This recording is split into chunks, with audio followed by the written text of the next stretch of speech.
ये भक्ति षटक का अंतिम अध्याय है और इसका नाम भी है योग। अच्छा, एक चीज बताइए, भक्ति और भक्ति योग में क्या अंतर है? भक्ति और भक्ति योग दोनों में कोई अंतर है? तो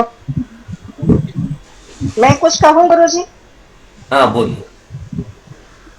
जहां तक मेरा क्या कहते हैं कि बुद्धि जाती है, तो मुझे ऐसा लगता है कि भक्ति यानी आप जो कुछ भी कर्म कांड यानी कि पूजा की जो विधि करते हैं उसको भक्ति कहा जाएगा, लेकिन भक्ति योग यानी आप परमात्मा से एक्चुअली उसको समर्पण करते हैं, उनकी सत्ता को स्वीकार करते हैं और उन्हीं की शरण और आश्रय में रहते हैं, उसको भक्ति योग कहते चलिए, हैं। आई बहुत डोंट सुंदर। नो।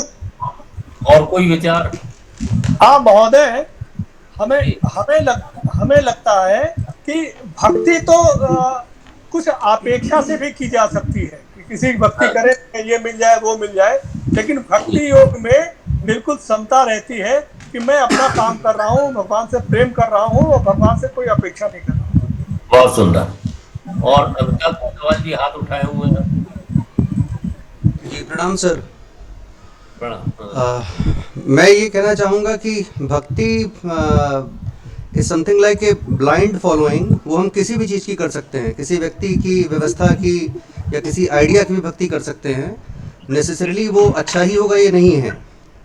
जी, और जबकि भक्ति योग में we always try to unite ourselves with God. वो भगवान जी से एकाकार होने का, एक होने का जो भाव है कि जो हाँ, पूरा सृष्टि में एक ही सत्ता है और मैं उसका एक अंश हूँ, जब तक ये जी, फीलिंग नहीं आती तब तक उसको भक्ति योग नहीं कह सकते। तो इसलिए जी। योग इम्पोर्टेंट है सर।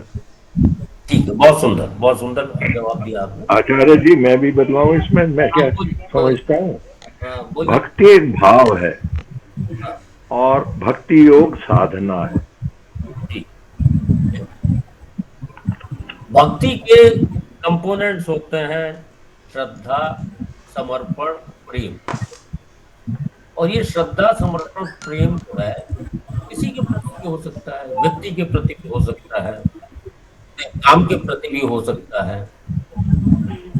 तो ये जब भगवान के प्रति हो जाता है तो ही भक्ति योग कहलाता है।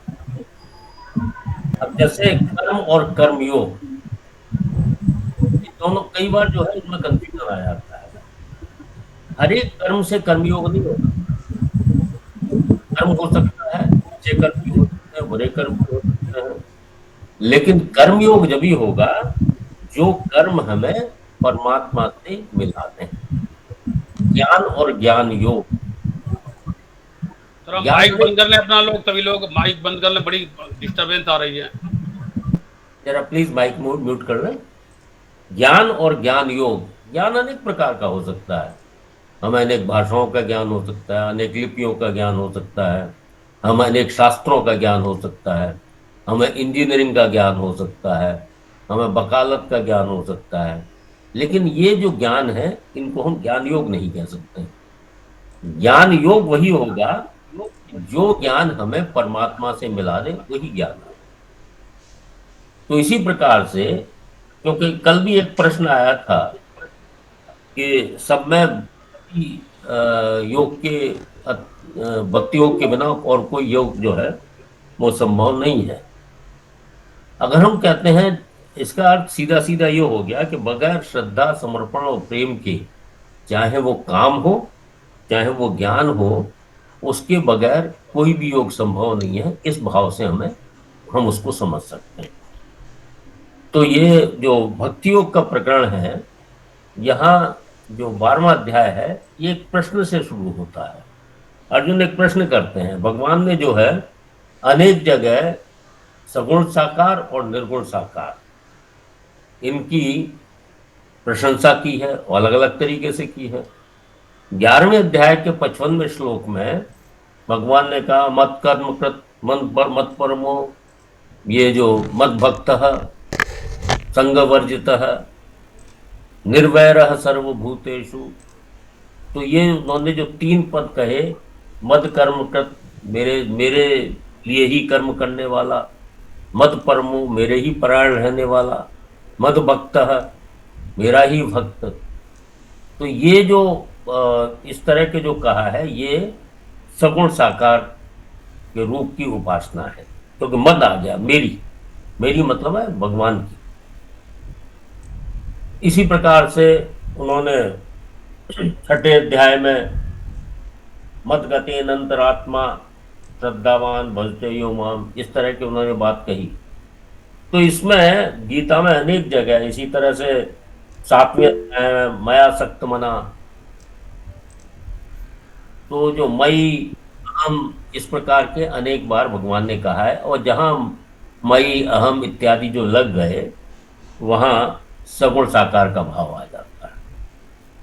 ये सब इसी प्रकार से, तो इनकी महत्ता भगवान ने 7वें अध्याय से लेके 11वें अध्याय तक, और छठे अध्याय का अंतिम श्लोक 44वां श्लोक था, उसमें भगवान ने सगुण साकार की उपासना की महत्ता का काफी विस्तार से वर्णन किया है। उससे पहले अनेक जगह चौथे अध्याय में भगवान ने कहा कि श्रेयान द्रव्यमय ज्ञान यज्ञ परम तपा, ये चौथे अध्याय में कहा कि ज्ञान यज्ञ जो है वो श्रेष्ठ है द्रव्य की अपेक्षा।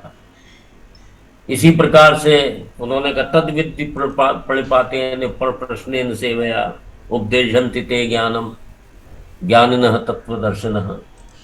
फिर उन्होंने कहा नहीं ज्ञानेन सदृशम पवित्रमेव विद्यते, चौथे अध्याय का 38वां श्लोक। तो वहां भी उन्होंने कहा कि ज्ञान के से अतिरिक्त और कुछ भी पवित्र करने वाला नहीं है, उससे अधिक पवित्र करने वाला नहीं है। तो यहाँ उन्होंने निर्गुण निराकार की उपासना की महत्ता की बात कर, और भी अनेक जगह। अब एक प्रश्न उठा अर्जुन के मन में कि ये जो 11वें अध्याय का 55वां श्लोक है, मद कर्मकत मद भक्त वाला जो श्लोक है, मद कर्मकत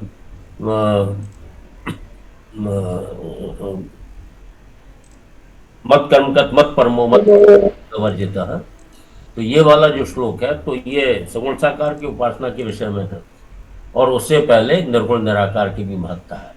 अब अर्जुन के मन में एक प्रश्न उठता है कि इन दोनों में से श्रेष्ठ कौन है, सगुण साकार का उपासक अथवा निर्गुण निराकार का उपासक? तो प्रश्न के रूप में वो कहते हैं कि हे भगवान, जो भक्त 11वें अध्याय के 55वें श्लोक जो है उसके अनुसार सतत युक्ता निरंतर आप में ही लगे रहकर सगुण साकार की उपासना करते हैं, और जो अविनाशी निर्गुण निराकार की उपासना करते हैं, उन दोनों में से उत्तम योग वेदता कौन है? ये प्रश्न से शुरुआत हो रही है 12वें अध्याय। इसके उत्तर में भगवान ने पूरा विस्तार से उत्तर को हम जब समझाएंगे, जब हम अध्याय के अंदर जाएंगे और श्लोकों का विस्तार से देखेंगे।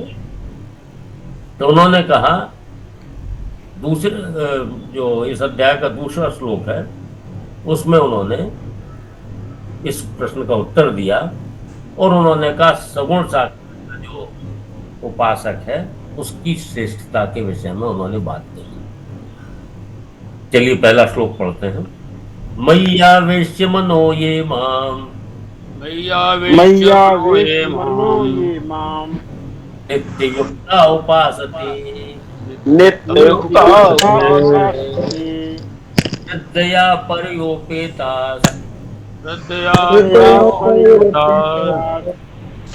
ये मे युक्त तुमा मता।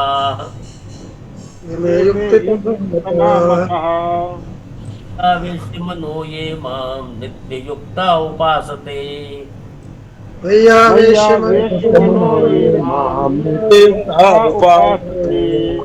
श्रद्धया पर्योपेतास्ते मे युक्तमा मता।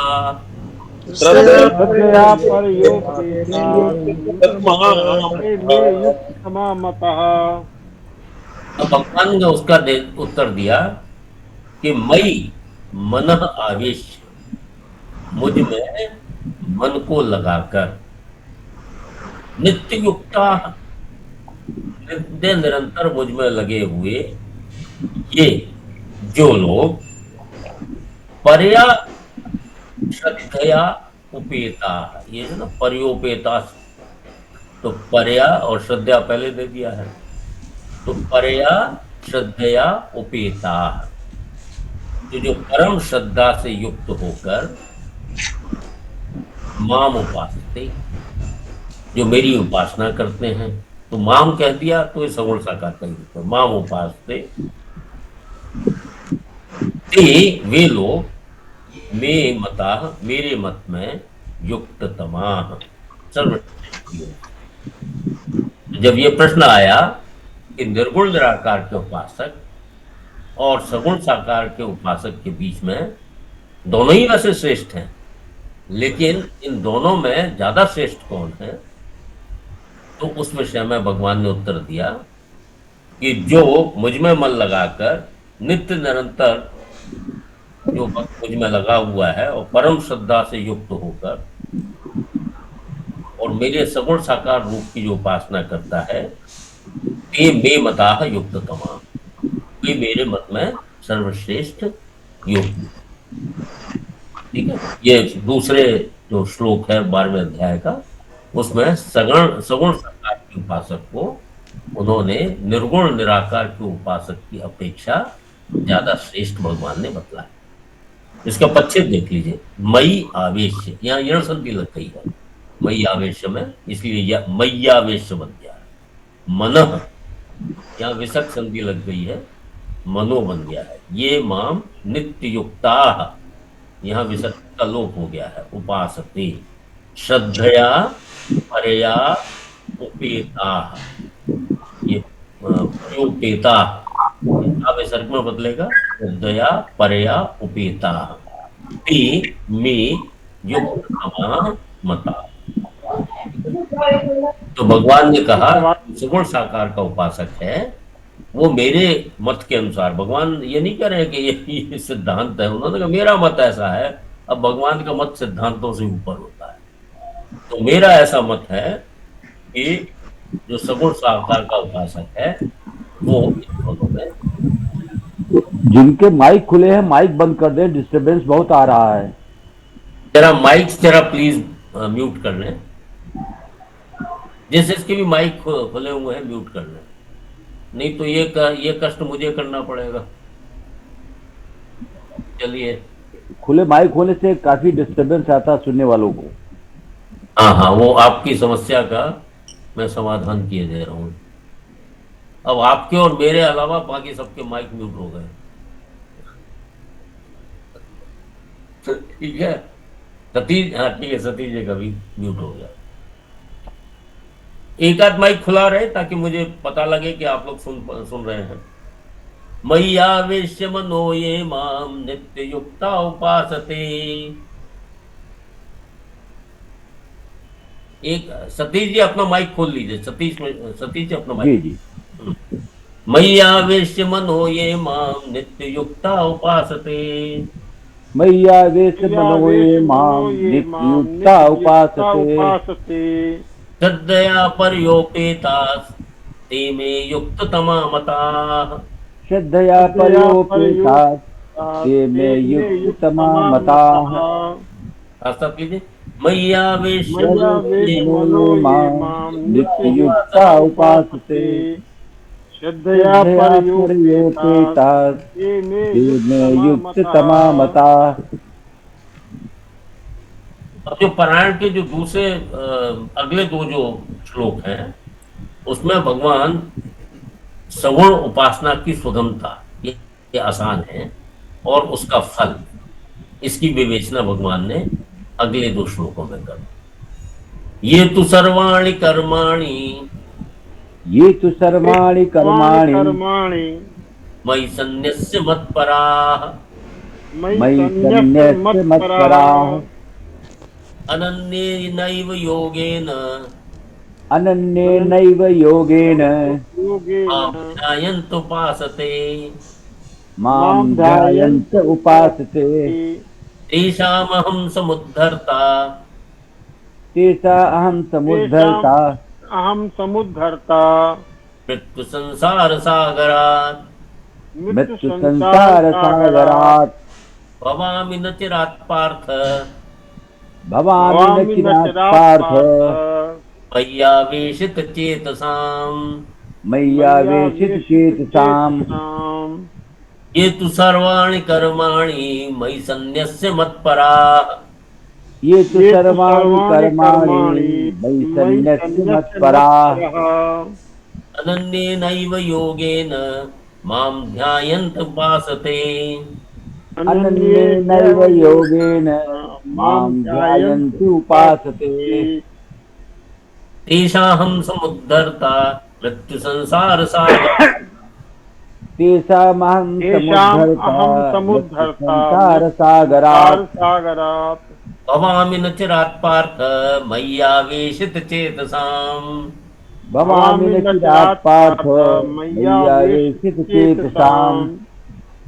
अब दूसरे श्लोक के बाद भगवान ने कहा भाई ऐसी बात नहीं है जो निर्गुण निराकार के उपासक हैं और वो उनका जो उपासना बेकार चली जाती है, वो कहते हैं वो भी मुझे ही प्राप्त करते हैं। ये अगले श्लोकों में कह दिया। फिर उन्होंने कहा परंतु ये तू मतलब परंतु ये सर्वाणि कर्माणि मयि सन्न्यस्य, जो सारे कर्मों को मुझे अर्पित करके मत्पराः मेरे परायण होकर अनन्येन एव योगेन अनन्य योग से माम ध्यायन्तः मतलब ध्यान करते हुए, ये शब्द पता लगा हुआ है, माम ध्यायन्तः मेरा ध्यान करते हुए जो उपासना करते हैं। अब ये पूर्ण नहीं हुआ, अगले श्लोक पर पूर्णता आ रही है। तेषाम अहम समुद्धर्ता मृत्यु संसार सागरात्। तो मैया, अब तेषाम जो है ये विशेषण है, ये इसका विशेषण है मय्यावेशित चेतसाम, जो सबसे आखिर में लिखा हुआ है मयि आवेशित। मय्यावेशित चेतसाम का मतलब मयि आवेशित चेतसाम, जो मुझ में निरंतर चित्त लगाए हुए ऐसे भक्तों का। तो मय्यावेशित चेतसाम तेषाम, जो मुझ में निरंतर चित्त लगाए हुए ऐसे भक्तों का, तेषाम उन भक्तों का, अहम मैं, मृत्यु संसार सागरात, मृत्यु रूपी जो संसार है, मृत्यु संसार सागरात, मृत्यु रूपी संसार से नचिरात। नचिरात मतलब है, चिरात होता है जिसमें देरी लगती है, और नचिरात हो जाता है जो तुरंत, जिसमें देरी नहीं लगती है।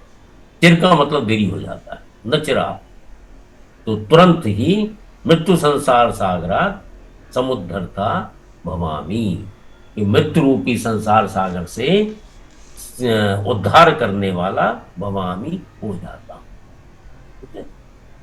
तो भगवान ने कहा कि जो सब कुछ सारे कर्मों को मेरे समर्पण कर देते हैं और अनन्य भाव से जो मेरा ध्यान करते हैं, ऐसे नित्य निरंतर मुझ में लगे हुए चित्त वाले लोगों का मैं मृत्यु रूपी संसार सागर से शीघ्र ही समुद्धरता, भली भांति उद्धार करने वाला भवामी हो जाता। तो यहां भगवान ने सगुण उपासक की सुगमता बतला दी और उसका फल बतला दिया कि भगवान उसका उद्धार करने वाले हो जाते। तो पच्छेद देख लीजिए, ये तो सर्वाणि कर्माणि मयि मुझ में सन्न्यस्य अर्पण करके मत्पराः मेरे परायण होकर अनन्येन एव योगेन, अनन्येन योगेन माम एव, मतलब अनन्य योग से मुझे ही ध्यायन्तः ध्यान करते हुए उपासते उपासना करते हैं। तेषाम अहम, तेषाम अहम है, तो तेषाम अहम समुद्धरता मृत्यु संसार सागरा, ये समासिक पद हो गया है। भवामी हो जाता हूं, नचिरात शीघ्र ही, पार्थ संबोधन हो गया, मई आवेशित चेतसाम, जो मुझ में आवेशित चेतसाम मतलब जो मुझ में ही चित्त लगाए रहने वाले भक्तों का। तो मई आवेशित चेतसाम तेषाम, जो मुझ में निरंतर चित्त लगाने वाले उन भक्तों का, तेषाम मैं मृत्यु रूपी संसार सागर से शीघ्र ही उद्धार करने वाला भवामी हो जाता हूं। ठीक है, चलिए इसको पढ़ते हैं। स्पष्ट हो गया? ये तो सर्वाणि कर्माणि मयि सन्न्यस्य मत्परा, ये तो सर्वाणि ये तो कर्माणि सर्वाणि कर्माणि मयि सन्न्यस्य मत्परा, अनन्येनैव योगेन मां ध्यायन्तुपासते, अनन्येनैव योगेन मां ध्यायन्तुपासते, तेषामहं समुद्धर्ता मृत्यु संसार सागरात्, तेषामहं समुद्धर्ता मृत्यु संसार सागरात्, भवामि न चिरात् पार्थ मय्यावेशित चेतसाम्। भवामि चिरात् पार्थ मय्यावेशित चेतसाम्। सुंदर, साथ साथ लीजिए। ये तो सर्वाणि कर्माणि कर्माणि मयि सन्न्यस्य मत्परा, अनन्येनैव योगेन मां ध्यायन्त्युपासते, येषाम् अहं समुद्धर्ता समुद्धर्ता सागरात्, संसार सागरात्, भवामि न मयि चिरात् पार्थ चेतसाम्। मय्यावेशित चेतसाम्।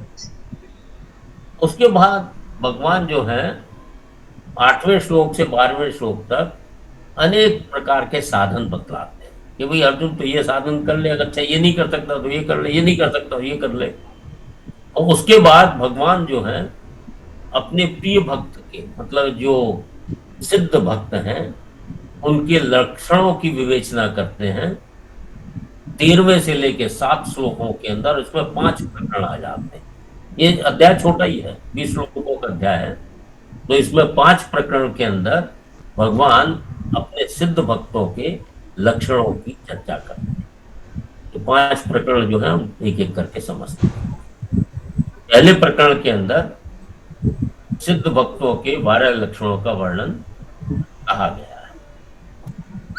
प्रकरण जो है वो अगले 2 श्लोकों में। अद्वेष्टा सर्वभूतानां, अदेष्ट्य सर्वभूतानां, सर्वभूतानां, मैत्रः करुण एव च, मैत्रः करुण एव च, निर्ममो निरहंकारः, निर्ममो निरहंकारः, तम दुःख सुखः शमी, तम दुःख सुखः शमी, संतुष्टः सततं योगी, संतुष्टः सततं योगी, यतात्मा दृढ़ निश्चयः, यतात्मा दृढनिश्चयः, मयि अर्पित मनो बुद्धिर्, मयि अर्पित मनोबुद्धिः, यो मद्भक्तः समे प्रियः, यो मद्भक्तः समे प्रियः।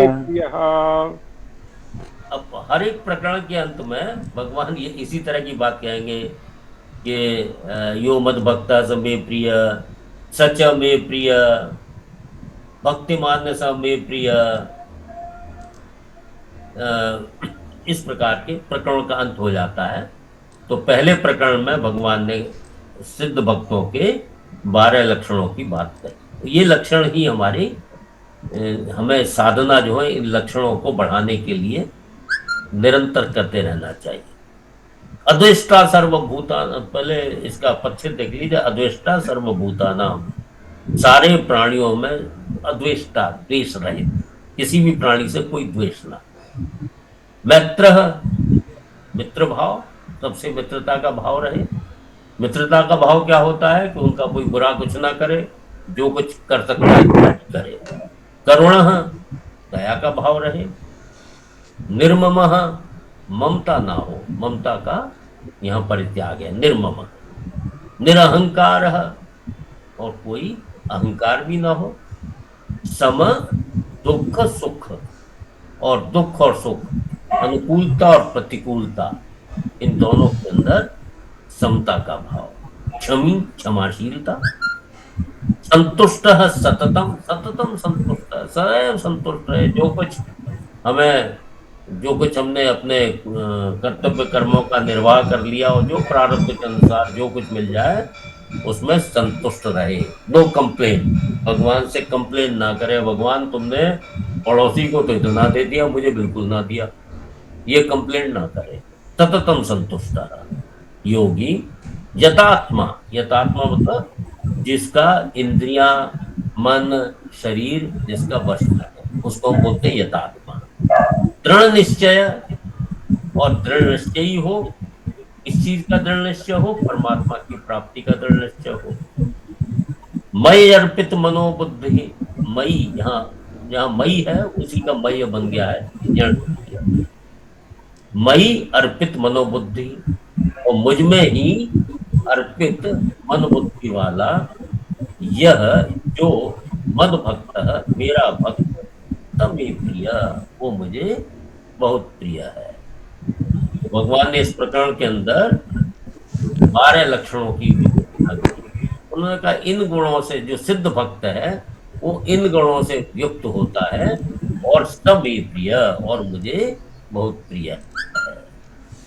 चलिए पच्छेद देख अद्वेष्टा सर्वभूतानाम, सर्वभूतानाम अद्वेष्टा, किसी सारे प्राणियों के साथ द्वेष रहित, मैत्री का भाव रखने वाला, दया का भाव रखने वाला, निर्मम, ममता का सर्वथा त्याग करने वाला, निरहंकार, अहंकार का सर्वथा त्याग करने वाला, सम दुख सुख, और सुख और दुख के अंदर समता का भाव रखने वाला, समी, क्षमाशील।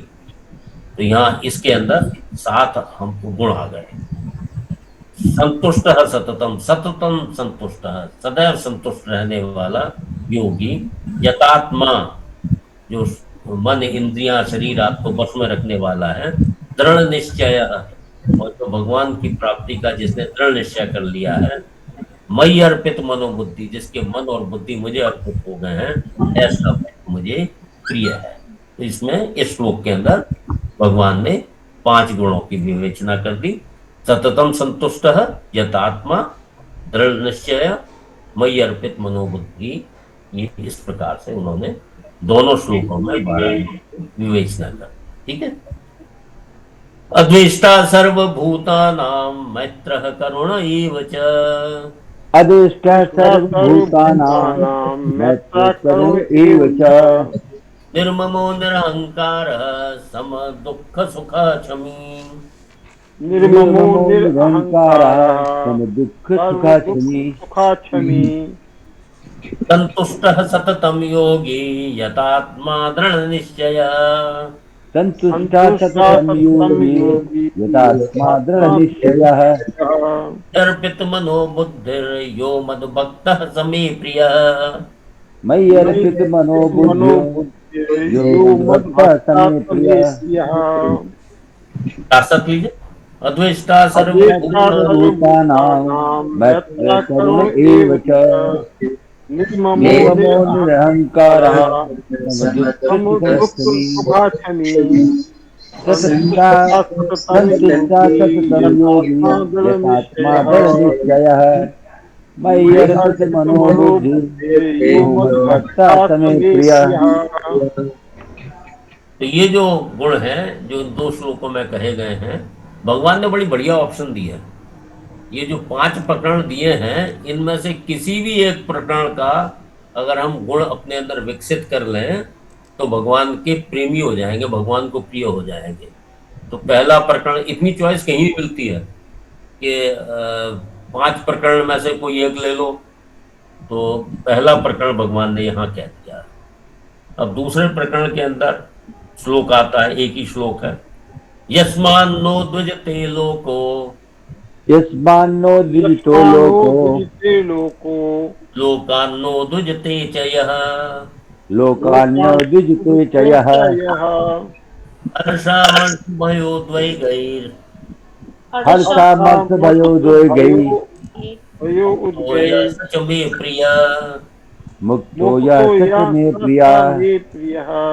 यस्मान्नो द्विजते लोको, लोकान्नो द्विजते च यः, यस्मान्नो द्विजितो लोको, लोकान्नो द्विजिते च यः, हर्षामर्षभयोद्वेगैर्, मुक्तो यः स च मे प्रियः।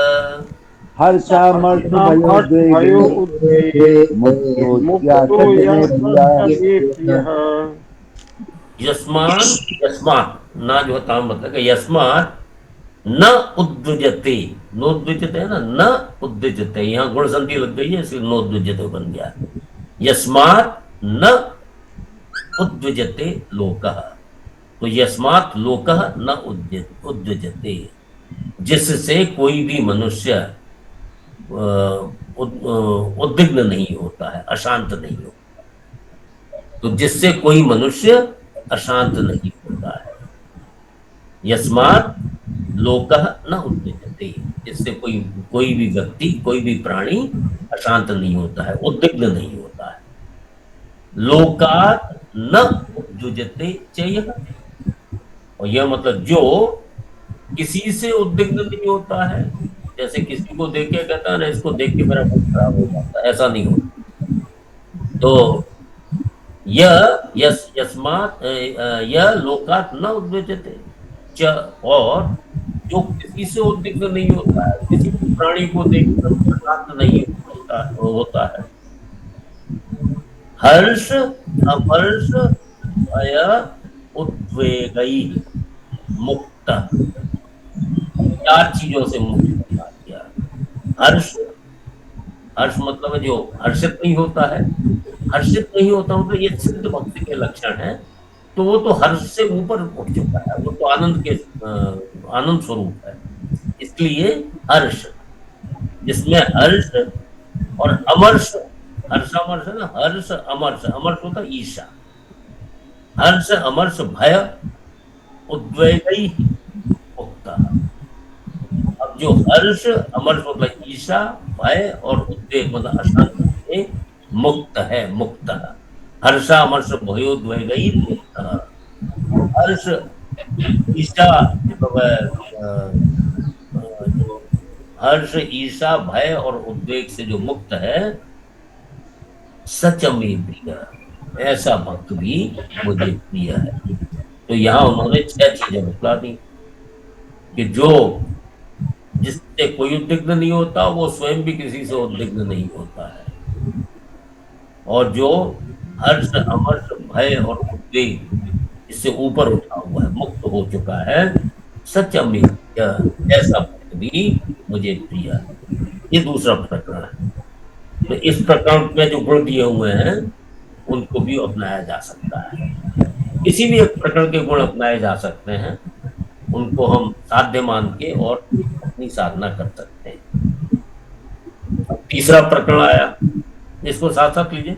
यस्मान्नो दुजते लोको लोकान्नो दुजते चयः, यस्मानो दुजते लोको लोकान्नो दुजते चयः, हर्ष भयोद्वेगैर्मुक्तो यः स च मे प्रियः। हर्षामर्ष मुक्तो यः स च मे प्रियः। साथ साथ लीजिए। यस्मान्नो दुजते लोको हर्षामर्ष भयोद्वेगैर्मुक्तो यः स च मे प्रियः। मुक्तो यः स च मे प्रियः। एक बार पच्छेद और बता देते हैं। यस्मात् न उद्विजते लोकः लोकात् न उद्विजते च यः हर्षामर्ष भयोद्वेगई, रेफ जो है वो विसर्ग में बदलेगा और यह समासिक पद है। मुक्तः, ये मुक्तो जो बन गया है विसर्ग संधि से बन गया है। मुक्तः यह सह, यहाँ सह का जो है वो विसर्ग का लोप हुआ है। च मे प्रिय, और वो मुझे प्रिय है। भगवान के प्रिय कौन कौन है, इनके विषय में ये 5 प्रकरण। ठीक है, अब तीसरा प्रकरण लेते हैं, एक ही श्लोक का।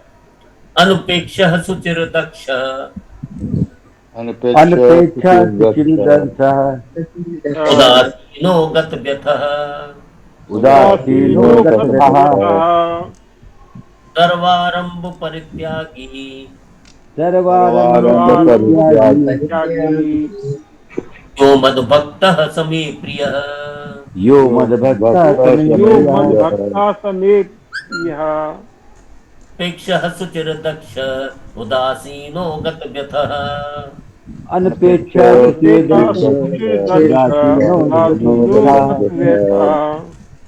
सर्वारंभ परित्यागी यो मद्भक्तः स मे प्रियः।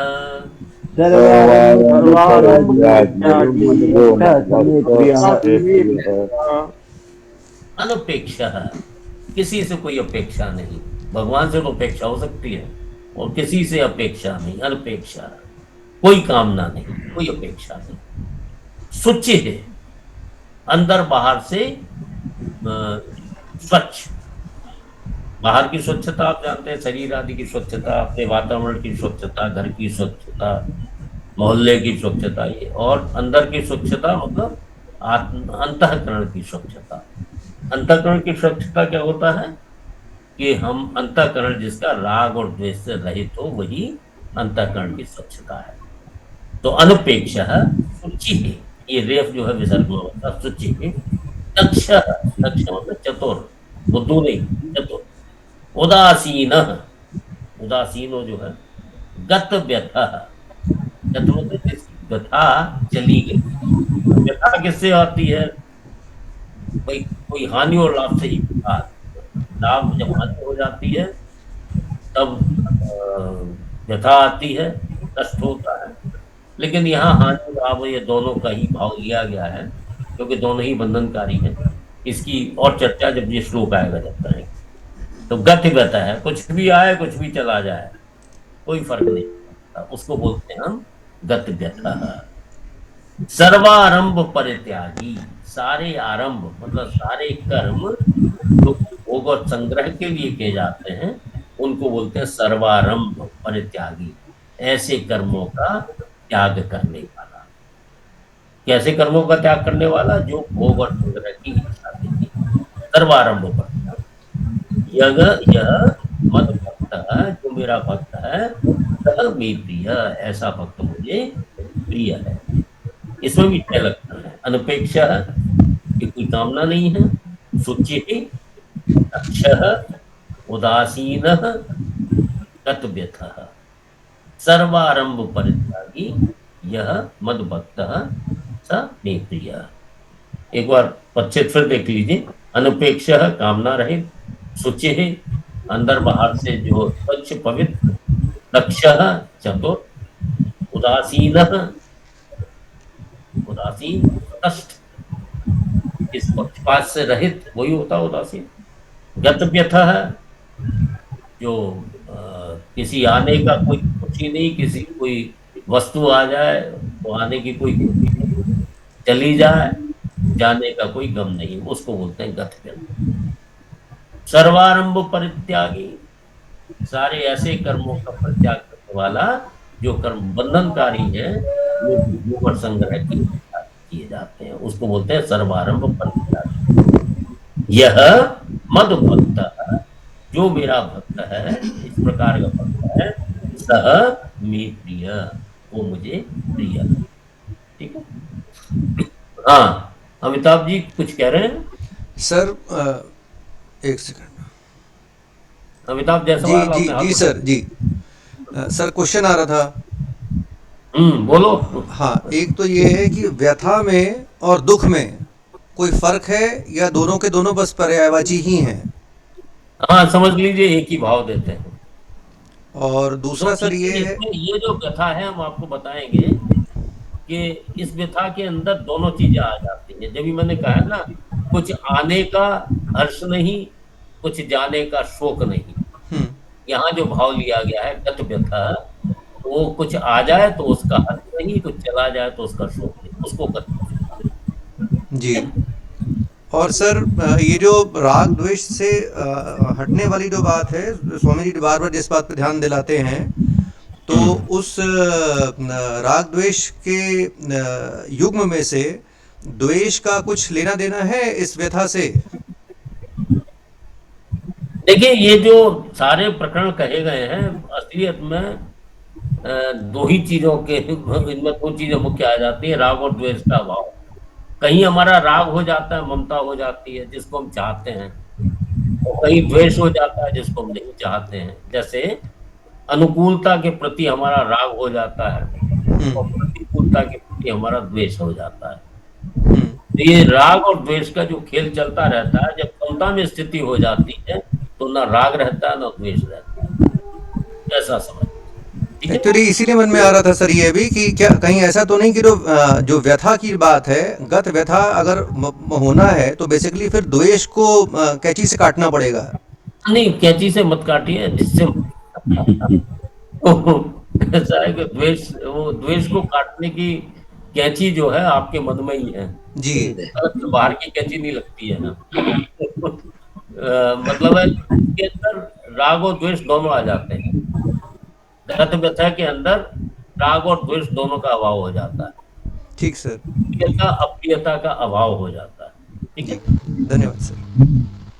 आचार्य जी, अनुप्रेक्षः कीजिए, अनुप्रेक्षः आचार्य जी, उदासीनो दलितः।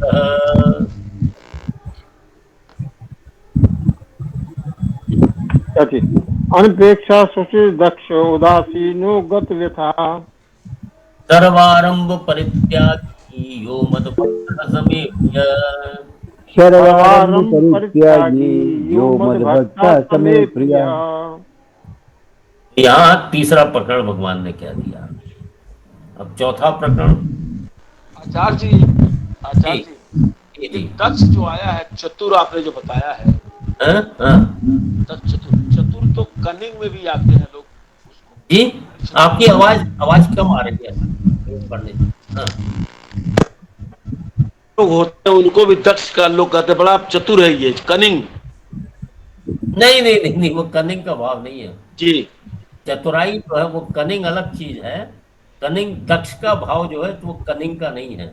जी। दक्ष का भाव है जो हमेशा होशियार रहे।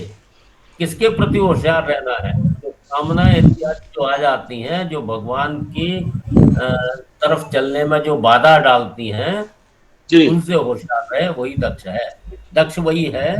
अब जैसे अनेक प्रकार की जो सांसारिक कामनाएं इत्यादि जो है वो भगवान की तरफ जाने में क्या करती हैं?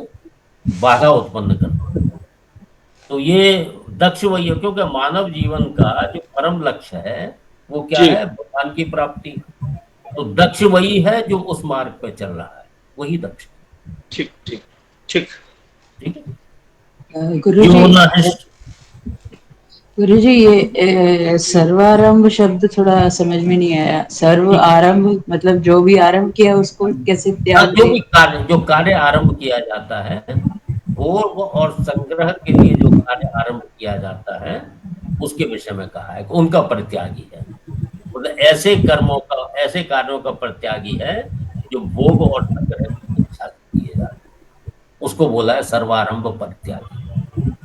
जी धन्यवाद। ऐसे सभी कार्यों का त्याग करने वाला है जो भोग और संग्रह के लिए किए जाते हैं। संसार में वो क्या करते हैं?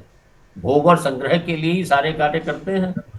जब जब भगवान थोड़ा विवेक दे देते हैं, उनकी कृपा हो जाती है, तो भगवान की तरफ चलना शुरू कर देते हैं धीरे धीरे। ठीक है। जी धन्यवाद। यो नहिष जी, हाँ, यो नहिष्यति न द्वेष्टि, यो न यो हिरस्यति न न द्वेष्टि देष्टि न शोचति न कांक्षति, न न शोचति न शोचन्ति न कांक्षति, कांक्षति, शुभाशुभ परित्यागी, शुभाशुभ शुभाशुभ परित्यागी, परित्यागी, भक्तिमान्य समे प्रिय, भक्तिमान्य भक्तिमान्यः समे समे प्रिय। प्रियः। यो न हृष्यति न द्वेष्टि न शोचति न कांक्षति, यो न हृष्यति न देष्टि न शोचति न कांक्षति, शुभाशुभ परित्यागी भक्तिमान्य समे प्रिय, शुभाशुभ शुभाशुभ परित्यागी परित्यागी, भक्तिमान्य समे भक्तिमान्यः प्रिय। समे प्रियः। यो न हृष्यति, जो हर्षित नहीं होता है। हर्षित मतलब सांसारिक चीजें अगर मिल जाए उसे तो वो हर्षित नहीं होता है, वो तो इन चीजों से ऊपर उठ चुका है। ये सिद्ध भक्तों के लक्षण है, तो वो इन चीजों से ऊपर उठ चुका है, वो तो आनंद की स्थिति में है, तो हर्ष वगैरह उसे कोई मायने नहीं रखते। यो न हर्षति, जो हर्षित नहीं होता है, न द्वेष्टि, न द्वेष करता है, न शोचति, न शोक करता है, न कांक्षति, न कोई कामना करता है। यो न हृष्यति न द्वेष्टि न शोचति, शोक करना, कांक्षति मतलब है कि किसी चीज को चाहना, कामना करना। शुभाशुभ परित्यागी, शुभ और अशुभ कर्मों में जो राग द्वेष का त्याग कर चुका है। ठीक है, इसी विषय पर जो है ना, जो कुशलम न अनुसज्जते, एक 18वें अध्याय में एक श्लोक आता है जिसमें कहता है कि जो अकुशल कर्म से द्वेष नहीं करता है, न द्वेष्टि अकुशलम कर्म, और कुशलम न अनुसज्जते, और जो जिसकी कुशल कर्म जो मतलब उसमें उसकी आसक्ति नहीं है। ये 18वें अध्याय का श्लोक है। तो वही है शुभाशुभ परित्यागी। तो शुभ और अशुभ कर्मों को वो अपना कर्तव्य कर्म समझ के करता है। अशुभ तो होते ही नहीं है, शुभ कर्मों को ही समझ लीजिए, और उसमें राग द्वेष नहीं हो। जैसे अशुभता का त्याग करते समय कोई द्वेष नहीं होता है, और शुभता का ग्रहण करते समय कोई राग नहीं होता। जो भी ग्रहण या परित्याग होता है वो राग द्वेष से रहित होता है। शुभाशुभ परित्यागी भक्तिमान यह सब में प्रिय। ऐसा जो भक्तिमान है, जो भक्ति से भक्ति से जो ऐसा भक्त है सब में प्रिय, वो जी आपके माइक से आवाज आ रही है।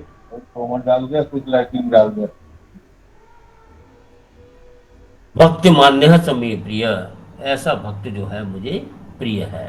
क्या यहाँ लक्षण बतलाए? 5 लक्षण है। जो ना हर्षित होता है, हर्षित होना सांसारिक प्राप्तियों से हर्षित होना है, न हर्षित होता है, न द्वेष करता है, न राग है न द्वेष है, न शोचति न शोक करता है, न कांक्षति न कोई कामना करता है, और शुभाशुभ परित्यागी, शुभ और अशुभ कर्मों में जिसका राग द्वेष से जिसने शुभ और शुभ कर्मों में राग और द्वेष का त्याग कर दिया है, ऐसा भक्त भगवान ने कहा मुझे प्रिय है। ठीक है, पच्छेद देख लीजिए। यह यो जो है, यह है विसर्ग संधि लगी हुई है। न हृष्यति न द्वेष्टि न शोचति, शोक करना, न कांक्षति कामना करना, शुभाशुभ परित्यागी, शुभाशुभ परित्यागी समासिक पद है। भक्तिमान, नाम में हल लगा, यह जो, सह में भी विसर्ग का लोप हो गया है, में प्रिय, ऐसा भक्त जो है मुझे प्रिय है। साथ साथ लीजिए।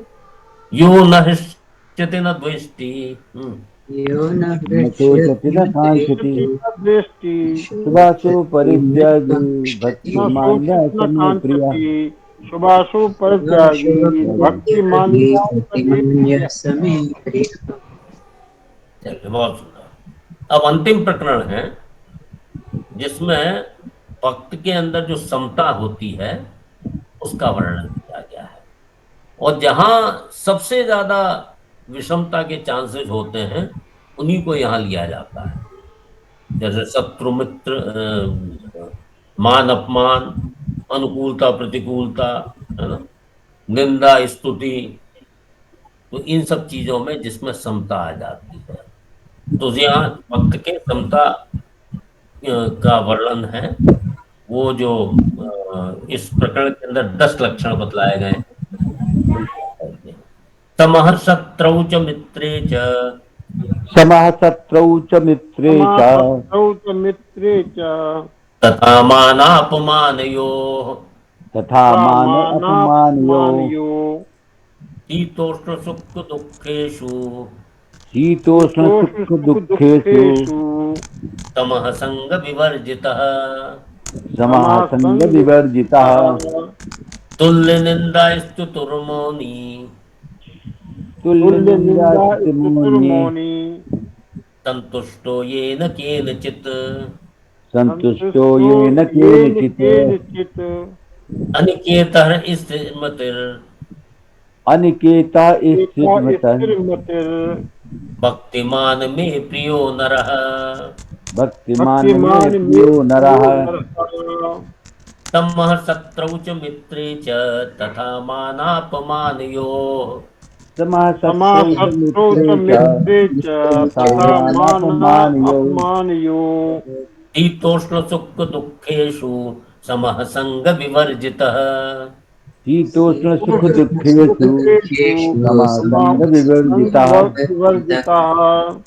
तुल्य निंदा स्तुतिर्मौनी संतुष्टो तुल्य येन। निंदा स्तुतिर्मौनी।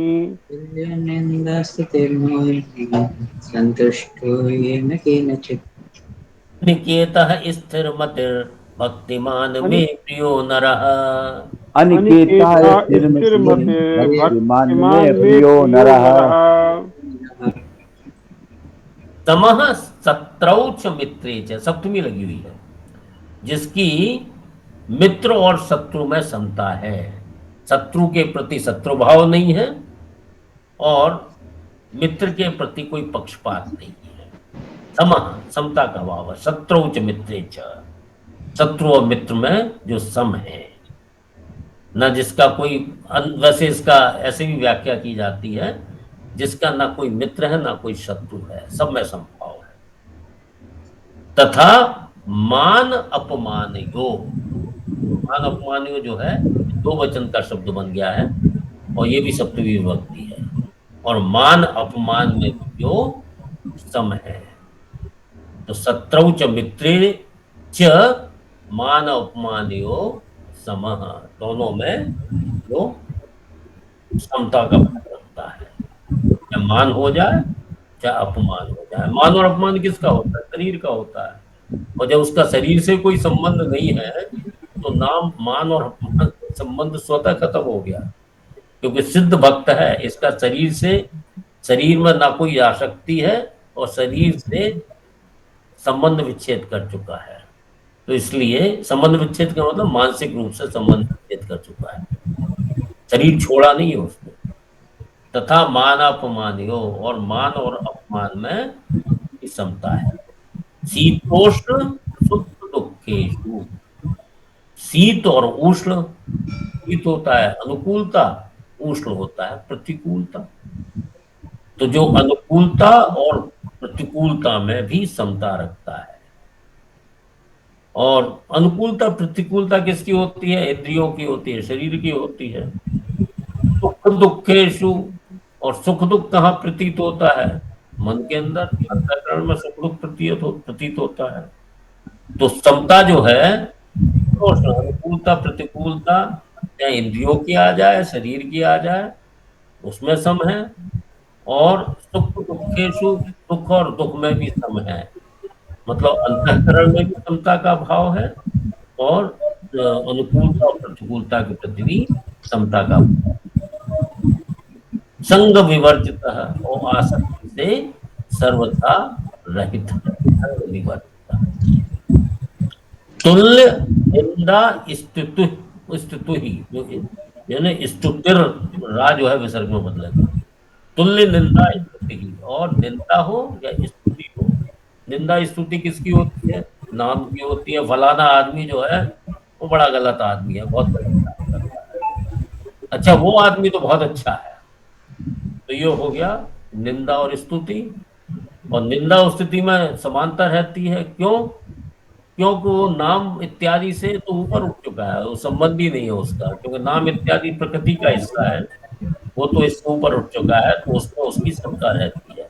कोई निंदा करे तो कोई बात नहीं, स्तुति करे, बढ़ाई करे तो भी कोई बात नहीं। तुल्य निंदा स्तुति मौनी मननशील संतुष्ट ये न केनचित, वो जैसे तैसे भी हमेशा संतुष्ट रहता है। संतुष्टि वस्तुतः सांसारिक पदार्थों तो उसकी संतुष्टि है ही नहीं, उसको जहाँ संतुष्टि परमात्मा से मिल रही है, तो इसलिए वो तो सब प्रकार से संतुष्ट है। संतुष्ट है ये न केनचित, हर प्रकार से संतुष्ट है।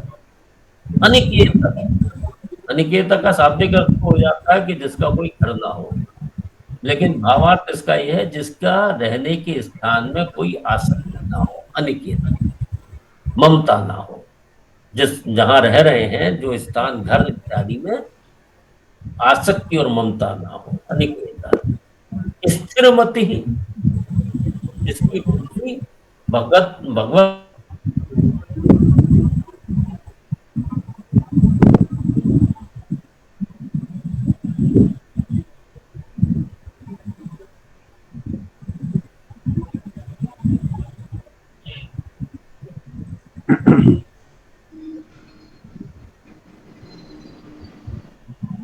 क्या हो गया?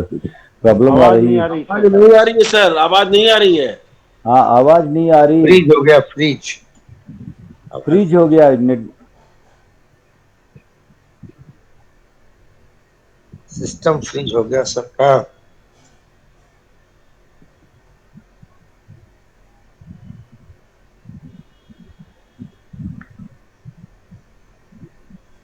ध्वनि व्यवधानम अस्ति महोदय।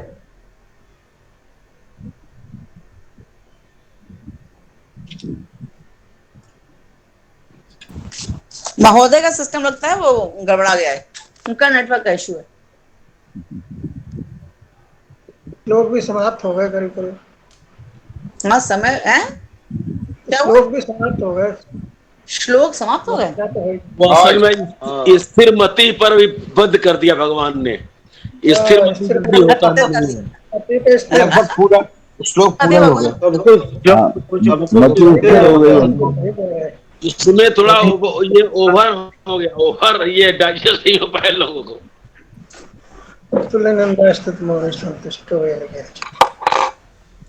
समय भी पूरा हो गया था, श्लोक पूरे हो गए। टेक्निकल प्रॉब्लम हो गई, पूरा हो गया था।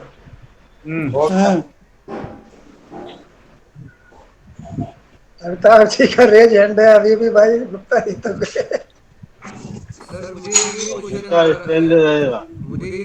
अभी sir Amitabh ji raise hand आपका गिरा लो भैया। सर मेरा क्वेश्चन ये था कि इसमें 15वें वाले श्लोक में भी भगवान जी ने कहा कि हर्षा अमर्ष, यानी कि हर्ष और अमर्ष ने बताया भी सुख से और ये ईर्ष्या नहीं होनी चाहिए।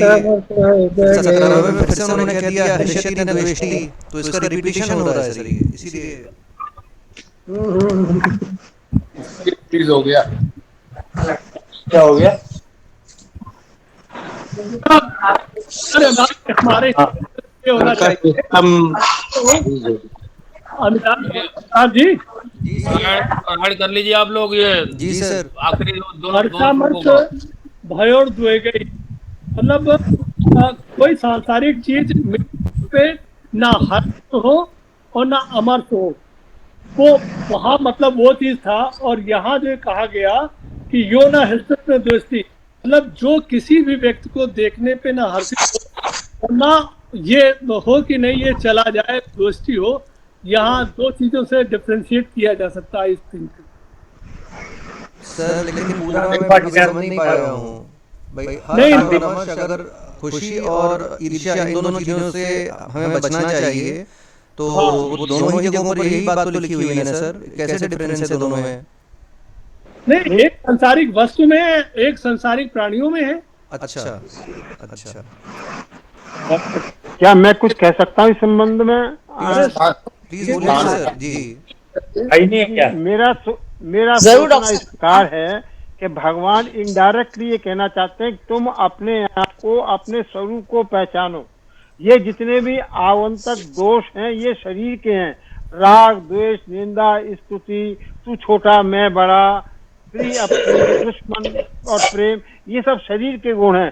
भगवान चाहते हैं हे मानव तू मेरी तरह से बन, अर्जुन तू उठ, तो ईश्वर समान हो, क्योंकि तू भी वही है ईश्वर जी। हमारा भी वही है। लेकिन डॉक्टर साहब, जब तक हमारी बुद्धि शरीर गत रहेगी तब तक इनमें से कोई ना कोई चलते ही रहेंगे। थ्योरी पढ़ने से कुछ नहीं, उसका उद्देश्य ये है कि हमको शरीर के सारे आवरण को डिसाइड करके खत्म करना पड़ेगा और अपनी सत्ता जी लगता है कि बीच में कुछ व्यवधान आ गया, मुझे पता नहीं लगा। तो कहाँ तक आप सुन पाए? 18-19 का सुन लिया था? हो गया था, सब हो गया था, समाप्त हो गया था, पूरे हो गए थे, पूरे श्लोक हो गए, आपको पूरा हो गया। तो बड़े टाइम से जो है व्यवधान आया। हाँ, व्यवधान भी बड़ा समझ के आया। व्यवधान भी सोच समझ के आया सर, सोच समझ के आया। सर आप स्थिर मति को एक्सप्लेन कर रहे थे। जी चलिए वो हो गया तो बड़ी अच्छी बात है। अब काफी लोग, कुछ लोग चले भी गए हैं, तो एक बार ये समः सत्रो जो एक बार इसका पारायण कर लीजिए, उसके बाद शांति पाठ। हाँ जी। समः समासत्रोऽयमित्रे च तथा मानापमानयोः शीतोष्णसुखदुःखेषु समासंग विवर्जितः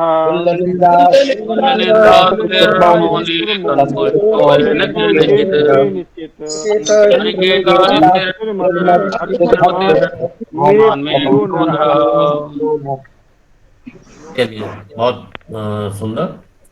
तो आज आपने 12वें अध्याय का संक्षेप में आपने सुन लिया, पढ़ लिया, और आगे से एक एक श्लोक जो है अगले सत्र में हम लोग प्रारंभ करेंगे। तो आनंद आया? जी सर, कुछ बेसिक प्रश्न है पूछना चाहेंगे, अनुमति हो तो। हाँ, ये भगवान ने यहाँ सगुण रूप को भजने के लिए मतलब बताया है, निर्गुण सगुण के बीच में।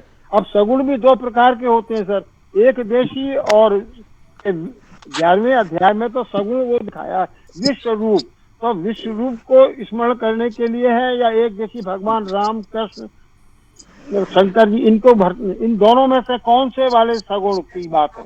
देखिए, ऐसा है कि भगवान कभी एक देशीय हो ही नहीं सकते जी।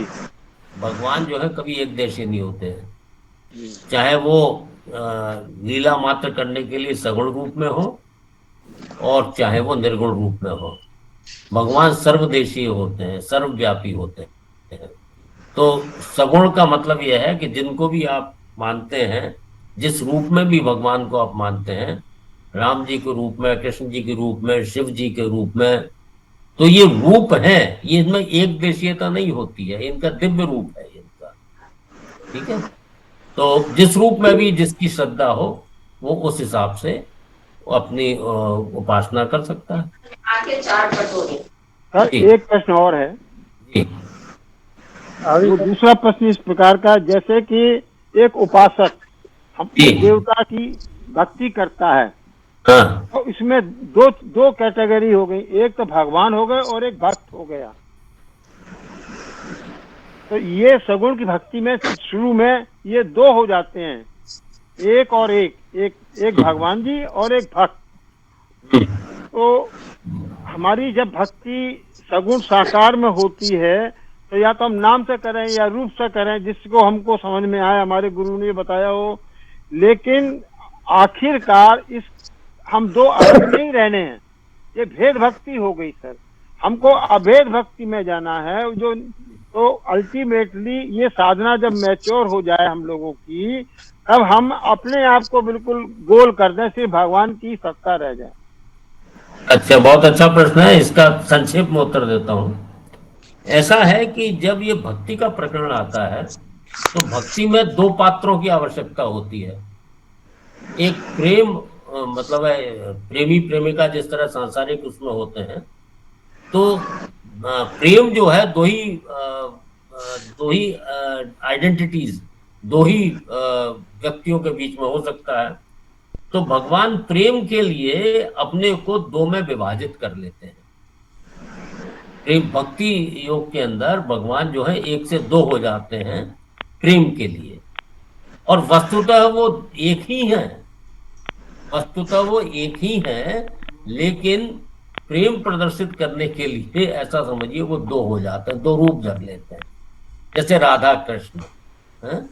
तो ये एक ही है, लेकिन प्रेम करने के लिए वो एक से दो हो जाते हैं, ऐसा मैं समझता हूँ। हाँ अमिताभ जी, अब मेरे ख्याल शांति पाठ कर लो, उसके बाद एक आध प्रश्नों का ले लेंगे। हाँ, शांति पाठ। शांति पाठ। सर्वे भवन्तु सुखिनः, सर्वे भवन्तु सुखिनः,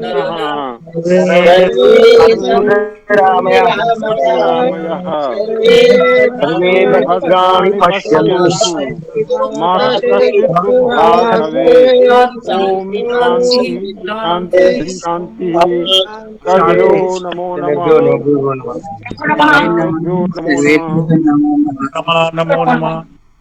नमो नमः। नमो नमः। नमो नमः। अमिताभ जी कुछ कहना चाह रहे हैं?